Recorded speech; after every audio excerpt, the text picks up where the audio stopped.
আমার উপরে আস্থা রেখে আমাকে জানিয়েছে, ছাত্ররা আমাকে আহ্বান দিয়েছে, সেটাতে আমি সাড়া দিয়েছি।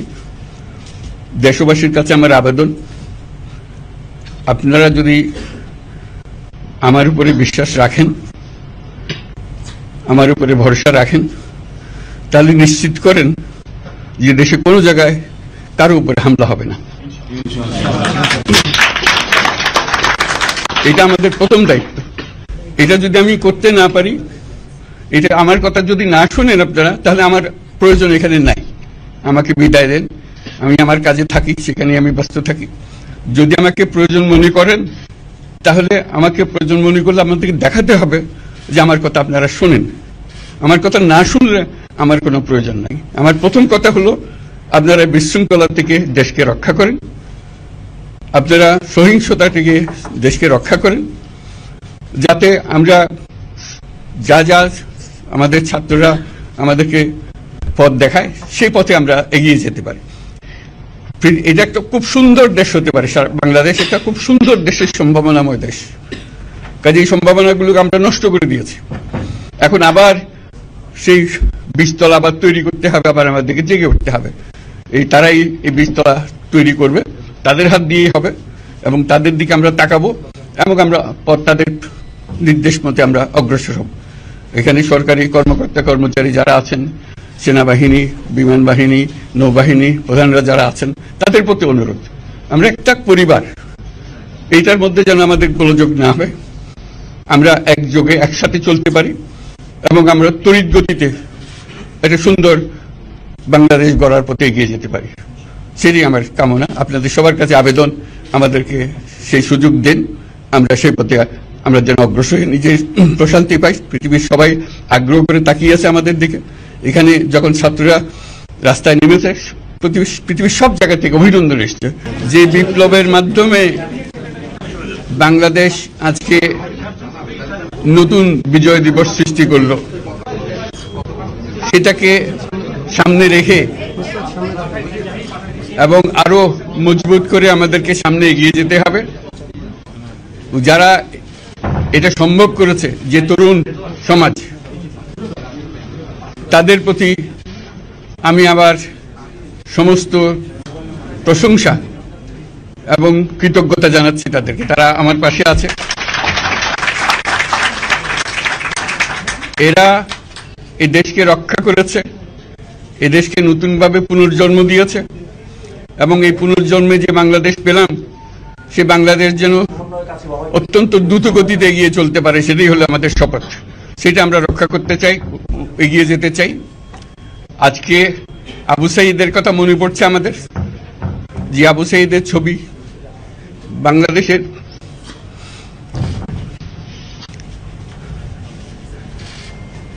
প্রতিটি মানুষের মনে গেঁথে আছে, এটা কেউ বলতে পারবে না। কি অবিশ্বাস্য একটা সাহসী যুবক,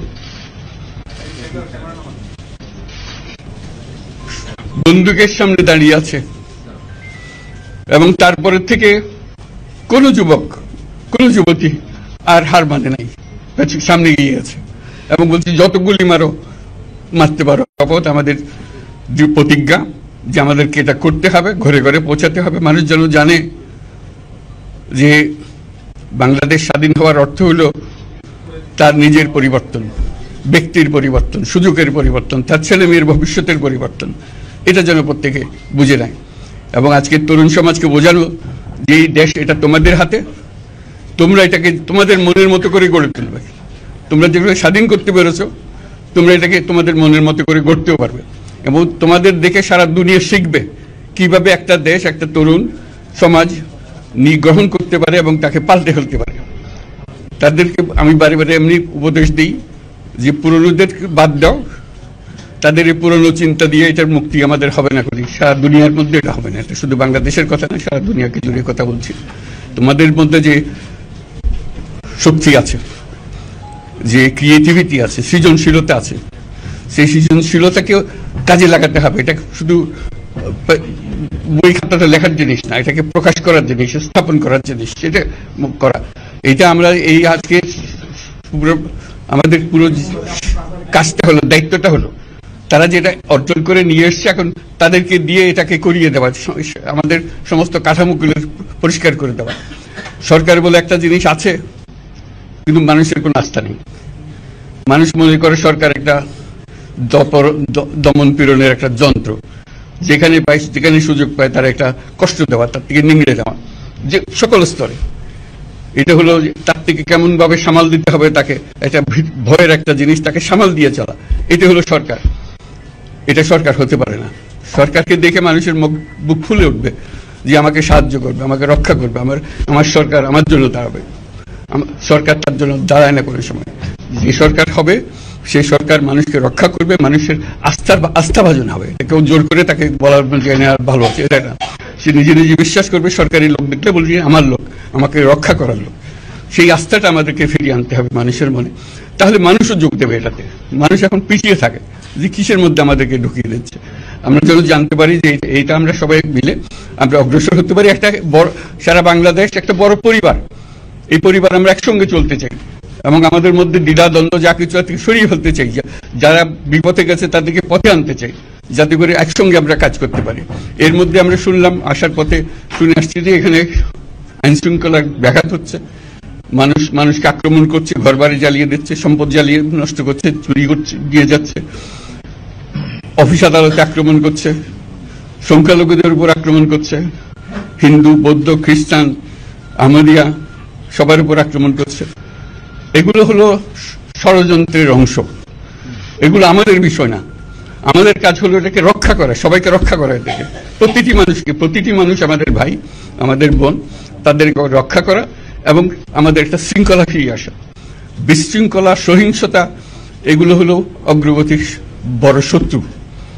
আমাদের যে যাত্রা শুরু হলো সেই যাত্রার শত্রু। কাজে এই শত্রুকে যাতে রোধ করা যায়, তাদেরকে বুঝিয়ে শুনিয়ে হোক, তাদেরকে আইন শৃঙ্খলার হাতে দিয়ে হোক, এটা বোঝাতে হবে। তাকে মেরে পেটে এটা ঠিক না, আইন শৃঙ্খলা নিজের হাতে ঠিক না। তাকে আমাদের আইন শৃঙ্খলা বাহিনী এমন হতে হবে, তাদের হাতে সুপর্দ করলে আমরা নিশ্চিন্ত থাকবে তার একটা বিহিত হবে। এমনগুলো আমরা হাতে দিয়ে দিলাম, 2 টাকা দিয়ে আবার ছেড়ে দিল, এটা যেন আবার না হয়। তা আমাদের সেই আস্থাটা আমাদেরকে আনতে হবে। কাজে আইন শৃঙ্খলাটা এখন আমাদের প্রথম কাজ। এই আইন শৃঙ্খলা ঠিক না হওয়া পর্যন্ত এটা আমরা অগ্রসর করার জন্য পদক্ষেপ নিতে পারবো না। আপনারা যে তারা অবাক হয়ে গেছে, আমাদের তো গা শিউরে উঠেছে প্রতিদিন যা হয়েছে, অবিশ্বাস্য কাণ্ড। তাদেরও এটা স্পর্শ করেছে, তাদের তরুণরাও জেগে উঠছে আমাদের ছেলে মেয়েদের এই অভিজ্ঞতা থেকে, তাদের এই সংবাদ থেকে তারাও চোখ জেগে উঠেছে আমরা কি করতে পারি। কাজে আমাদের কাজ হবে এগুলো সম্পূর্ণ করা। আমরা আজকের থেকে শুরু করলাম, যেটা আশা করি আমরা দ্রুত গতিতে এগিয়ে যেতে পারবো। সবাইকে ধন্যবাদ। আজকে কোশ্চেন আমি নিলাম।